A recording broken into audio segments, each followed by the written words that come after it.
नमस्कार दोस्तों, यहाँ पर आप लोग देख सकते हैं बिहार बोर्ड 9th क्लास के छात्रों के लिए जून मंथली एग्ज़ाम का मेरे पास मैथ का ओरिजिनल क्वेश्चन पेपर है और यही आपका हूबहू क्वेश्चन पेपर आपको एग्ज़ाम में देखने को मिलेगा। तो मैं पूरा का आंसर आपको बता देते हैं, आप लोग अच्छे से याद कर लीजिए। और 2026 में आप लोगों का दोस्तों फाइनल एग्ज़ाम होगा, क्योंकि अभी 9th में है तो 2026 में आप लोगों का फाइनल एग्ज़ाम होगा। ठीक है, तो 2026 की तैयारी हम व्हाट्सअप ग्रुप से, यूट्यूब चैनल से बिल्कुल फ्री में आप लोगों को कराएंगे। तो सभी लोग चैनल को सब्सक्राइब करके रखिएगा, क्योंकि आप लोगों की तैयारी मैं ही बिल्कुल फ्री में कराऊंगा और टॉपर बनाऊंगा 2026 में आप लोगों को। ठीक है ना, तो सभी लोग हमारे व्हाट्सअप ग्रुप को ज्वाइन करके रखिएगा। व्हाट्सअप ग्रुप में अगर जुड़ना है तो ये मेरा नंबर आप लोगों नोट कर लीजिए। इस नंबर पर आप लोगों को अपना अपना नाम लिखकर भेज देना है। जैसे आप लोग अपना अपना नाम लिखकर भेजिएगा ना, तो मैं इधर से आपको व्हाट्सअप ग्रुप का लिंक भेज दूंगा और उस लिंक पर क्लिक करके और व्हाट्सअप ग्रुप ज्वाइन कर लेना। उसी लिंक पर क्लिक करके मैं आपको खुद व्हाट्सअप ग्रुप का लिंक भेज दूंगा और सब लोग उस पर क्लिक करके ग्रुप ज्वाइन कर लेना। ठीक है ना, तो चलिए इसका दोस्तों सारा का सारा हम आपको ऑब्जेक्टिव क्वेश्चन करा देते हैं। आप लोगों को तो पता ही होगा कि 1 से लेकर 30 तक प्रश्न रहता है, उसमें से हमको 25 का ही उत्तर देना होता है। ये तो सब आपको प्रक्रिया पता ही होगा। ठीक है ना, तो चलिए इसका एक एक ऑब्जेक्टिव क्वेश्चन अच्छे से देखते हैं और देखते हैं कैसा कैसा पूछा है और अच्छे से हम लोग याद करते हैं। ठीक है, तो यहाँ पर दोस्तों आप लोग देखिए, आप लोग का पहला नंबर क्वेश्चन है, सब हम आपको टाइपिंग करके बता रहे हैं। ठीक है ना, कंप्यूटर के द्वारा। ये आपका पहला नंबर क्वेश्चन है, 2 का पावर 0 प्लस 7 का पावर 0 बटे 5 के पावर 0 का मान क्या होगा। दोस्तों आप लोग याद रखिएगा, किसी भी चीज़ का पावर अगर 0 रहता है ना तो उसका मान 1 मिलता है। चाहे x का पावर 0 रहे तब भी मान 1 मिलेगा, y का पावर 0 रहे तब भी मान 1 मिलेगा, 2 का पावर 0 रहे तब भी मान 1 मिलेगा, 5 के पावर 0 रहे तब भी मान 1 मिलेगा। मतलब किसी भी चीज़ का पावर अगर 0 रहना है उसका मान 1 मिलेगा। 2 का पावर 0 है ना तो 1 मान मिल जाएगा, प्लस 7 के पावर 0 उसका भी मान 1 मिल जाएगा, और बाटा में 5 के पावर 0 x का भी 1 मान मिल जाएगा। एगो एगो जोड़िएगा 2 मिल जाएगा, 2 बटे 1 हो जाएगा और 2 में 1 में भाग दीजिएगा तो 2 मिल जाएगा। यानी कि ऑप्शन नंबर आपका सी नंबर सही जवाब हो जाएगा, 2 मिलेगा। अगला आपका क्वेश्चन है दोस्तों, यहाँ पर ध्यान से देखिएगा। दूसरा नंबर दिया है आपका, रूट में दिया है। ये क्वेश्चन बहुत इंपॉर्टेंट है, बहुत लोगों से ये क्वेश्चन बन ही नहीं पाता है। क्वेश्चन है रूट में 3 के पावर -2। तो देखो इसको रूट में ही सॉल्व करेंगे ना, तो 3 के पावर -2 को अगर हम बाटा में ले जाएंगे तो 3 के पावर +2 हो जाएगा। इस प्रकार दोस्तों आपका रूट मिल जाएगा 1 बटे 3 के पावर 2 यानी कि 9। इस प्रकार से 1 का वर्गमूल 1 निकल जाएगा और 9 का वर्गमूल 3 निकल जाएगा। तो 1 बटे 3 इसका सही जवाब मिलेगा। बहुत लोग इसका आंसर ए नंबर पर टिक लगाते होंगे, लेकिन ना ही ए होगा ना ही आपका सी डी होगा, बल्कि ऑप्शन नंबर बी सही जवाब हो जाएगा। अब देखिए, आपको पता है ना कि किसी भी चीज़ का पावर 0 रहे मान 1 मिलेगा, तो 2 का पावर 0 मान 1 मिलेगा, प्लस 1 के पावर 0 उसका भी मान 1 मिलेगा। 1 1 को जोड़िएगा तो 2 मिल जाएगा, ऑप्शन नंबर ए सही जवाब हो जाएगा। अगला क्वेश्चन है, 2 में 0 में गुणा करिएगा तो 2 में 0 में गुणा करिएगा तो 0 मिल जाएगा, आंसर आपका बी नंबर मिल जाएगा। ठीक है, सभी लोग पहले वीडियो को लाइक कर दीजिए, तो मैं आपको तैयारी कराऊंगा। ठीक है ना, देख लो, जब ऐसा मैं आपको इस समय इतना बढ़िया से बता सकता हूँ तो आपको टॉपर क्यों नहीं बना सकता हूँ। तो सब लोग चैनल को सब्सक्राइब करके रख लीजिएगा। अगला हमारे पास क्वेश्चन है, 10 के पावर 0 गुणे 2 का 20 के पावर 0 का मान क्या होगा। 10 के पावर 0 का मान 1 गुणे 20 के पावर 0 का भी मान 1, 1 गुणे 1 क्या होगा, 1 होगा। ऑप्शन नंबर आपका डी नंबर मिल जाएगा। ये देखिए दोस्तों, अभी क्वेश्चन मैंने जस्ट बताया था, पहले ही नंबर ये क्वेश्चन 2 बार रिपीट होकर आ गया है। ये पहला ही नंबर जो है ना वो 2 बार रिपीट होकर आ गया है, इसका आंसर 2 मिलेगा। इस क्वेश्चन को काट दीजिए। ठीक है ना, इधर उधर था इसलिए थोड़ा सा आप लोगों को दिक्कत हुआ। ठीक है ना, उस क्वेश्चन को छाड़ दीजिए, उसका आंसर 2 ही मिलेगा, लेकिन ऑप्शन में कहीं भी 2 नहीं है, ऑप्शन अलग आ गया है, क्वेश्चन अलग आ गया है। ठीक है ना, ये क्वेश्चन 2 बार प्रिंट हो गया है। अब देखिए अगला क्वेश्चन है, मैं आपको सब बता देता हूँ। 25 में 30 में 25 ही ना चाहिए, मैं आपको बता देता हूँ। 5 के पावर 2 इंटू 5 के पावर 3, तो कुछ मत करिए, 5 एक ही को लिखिए। आपका जब आधार सेम रहता है ना और जो पावर होता है वो अलग अलग रहता है, तो आधार एक ही को लिखते हैं, पावर को जोड़ देते हैं। तो 2 और पावर में आपका 2 है और इधर 3 है, तो 2 3 को जोड़ दीजिए तो 5 के पावर आपका कितना हो जाएगा, 5 हो जाएगा। तो 5 के पावर 5 ऑप्शन नंबर बी में दिया है। अब देखिए अगला क्वेश्चन आपका है, ध्यान से देखिए। ये क्वेश्चन आपका है 23 के पावर 8 बटे 23 के पावर 7। तो दोस्तों 23 के पावर 8 है ना, अगर नीचे वाला 23 के पावर 7 ऊपर जाएगा तो केवल 7 इसमें से घट जाएगा, 23 लिखने की ज़रूरत नहीं है।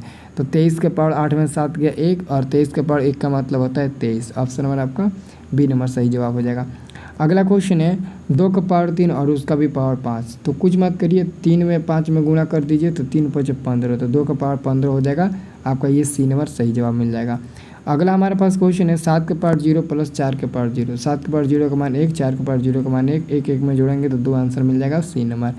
अगला देखिए, अगला क्वेश्चन आपका है, 10 में 0 में गुणा करिएगा तो 0 मिल जाएगा, प्लस 20 में 0 में गुणा करिएगा 0 मिल जाएगा, माइनस 10 में 0 में गुणा करिएगा 0, यानी कि ये टोटली में आपका मिल जाएगा 0 एकदम मिल जाएगा। ठीक है, अब देखिए अगला हमारे पास यहाँ पर भी देखिए आपका आधार सेम है, नीचे 6 है, नीचे 6 आधार सेम है, तो 6 को सेम रहने दीजिए और ऊपर 2/3 को आप जोड़ दीजिए 1/3 के साथ, तो क्या हो जाएगा 6 हो जाएगा। और पावर में आप पटवा को जोड़ बना लीजिए, 3 मिल जाएगा, 2 + 1 मिल जाएगा। इस प्रकार दोस्तों 6 का पावर क्या मिल जाएगा 3/3 मिल जाएगा। 3 से 3 एक बार में कट जाएगा, तो 6 का पावर 1 और 6 का पावर 1 का मतलब होता है केवल 6। ऑप्शन नंबर बी सही जवाब हो जाएगा। अगला आपका क्वेश्चन है, निम्नलिखित में कौन बहुपद है। इसमें आपको बताना है, निम्नलिखित में बताना है आपको कि कौन बहुपद दिख रहा है। तो देखिए आपको बहुपद दिख रहा है, ये रूट में है, बहुपद नहीं होगा, ये भी रूट में है, ये भी रूट में है, नहीं आपको बहुपद देखना है, कौन बहुपद, कौन सा बहुपद है ये देखना है ना। देखिए कौन रूट से बाहर, ध्यान से देखिए, मैंने थोड़ा सा एक्सप्लेन कर दिया। ये बाटा में दोस्तों चर मान है ना, जो x होता है ना वो बाटा में अगर होगा, देखिए 3 कंडीशन होता है, पहला कंडीशन, दूसरा कंडीशन और तीसरा कंडीशन। अगर x जो होता है वो अगर रूट में रहेगा तो बहुपद नहीं होगा, अगर x बाटा में रहेगा तब भी बहुपद नहीं होगा, अगर x का पावर माइनस में कुछ भी रहता है तभी वो बहुपद नहीं होगा। तो देखिए ऑप्शन नंबर ए में x बाटा में आ चुका है, तो ये हमारा बहुपद नहीं होगा। ठीक है, और ऑप्शन नंबर बी में देखिए ये रूट में x आ चुका है, ये भी हमारा बहुपद नहीं होगा, यहाँ पर भी रूट में आ चुका है, लेकिन ऑप्शन नंबर सी में ई देखो रूट से बाहर है कि नहीं है, थोड़ा सा आपको दिख रहा होगा रूट से बाहर है, इसलिए ये हमारा सी नंबर बहुपद है, बाकी सब बहुपद नहीं है। अब अगला क्वेश्चन है शून्य बहुपद का घात। देखिए दोस्तों शून्य बहुपद का घात होता है ना, वो परिभाषित नहीं होता है, यानी कि अपरिभाषित होता है, अपरिभाषित होता है, इसे याद रखना, बहुत लोग नहीं जानते होंगे। 10 में 0 में गुणा करिएगा 0 मिल जाएगा। अब देखिए दोस्तों अगला क्वेश्चन है, 10 में से 0 गया तो 10 ही मिल जाएगा, 10 में से 0 घटाएंगे तो 0 मिल जाएगा, याद रखना। अगला हमारे पास क्वेश्चन है 2 × 10 + 20 - 0, तो 2 में 10 में गुणा करेंगे 20 हो जाएगा, और प्लस में आपका 20 में से 0 गया 20, 20 में जोड़ेंगे तो ये क्या मिल जाएगा 20 में 20 जोड़ेंगे तो 40 मिलेगा। तो ये तो ऑप्शन में 40 दिया ही नहीं है जी, नहीं देखो ऑप्शन में 40 दिया है, देखो ऑप्शन नंबर बी और सी में 10 दे दिया ना, तो किसी में 40 बना दो और 40 आंसर याद रखो। देखो जब हम लोग टाइपिंग करके बताते हैं ना थोड़ा सा प्रॉब्लम हो जाती है, पेपर तो हम डायरेक्ट नहीं बता सकते हैं, पेपर बताएंगे तो थोड़ा सा प्रॉब्लम हो सकती है हम लोगों को, इसलिए ये सब आप लोगों को साथ हो रहा है, कोई बात नहीं, इट्स ओके। अगला क्वेश्चन है बहुपद √3 का घात होता है, तो 0 होता है, ऑप्शन नंबर आपका बी नंबर मिल जाएगा। अब देखिए अगला क्वेश्चन है 19 नंबर आपका दोस्तों क्वेश्चन ध्यान से देखिएगा। ये क्वेश्चन है रूट में a प्लस रूट में b इंटू रूट में a माइनस रूट में b, तो a plus B a minus B का whole a plus B formula पता है ना, a plus B into a minus B का फार्मूला क्या होता है a² माइनस b²।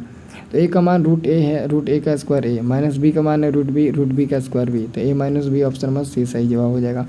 अब देखिए दोस्तों अगला क्वेश्चन है एक बिंदु का भुज धनात्मक होगा, तो देखिए प्रथम पाली में भुज का धनात्मक होता है और द्वितीय पाली में होता है, तो ऑप्शन नंबर आपका ए नंबर सही जवाब हो जाएगा। अगला हमारे पास क्वेश्चन है चतुर्भुज के सभी कोणों का योगफल होता है, तो 360 डिग्री का होता है, आंसर याद रखना। अब देखिए अगला क्वेश्चन आपका है कि इसका फैक्टर तोड़कर आपको शून्य का निकालना है, अगर फैक्टर तोड़ते हैं इसका शून्य का निकालते हैं ना 6 और 5 मिलेगा, आंसर आपका डी नंबर मिल जाएगा। अगला क्वेश्चन देखिए आपका 23 नंबर है 0.7 0.3, तो 0.3 को योगफल का मतलब होता है प्लस, तो तथा की जगह आप प्लस लगाएंगे, और 0.3 और ऐसे प्लस 0.4 का मान बताना है, तो 0.3 पर बार का मतलब होता है 3/9 और प्लस में ये होता है आपका 4/9, तो बटा को जोड़ बनेगा तो 7/9 मिलेगा, 7/9 ऑप्शन नंबर बी आपका सही जवाब हो जाएगा।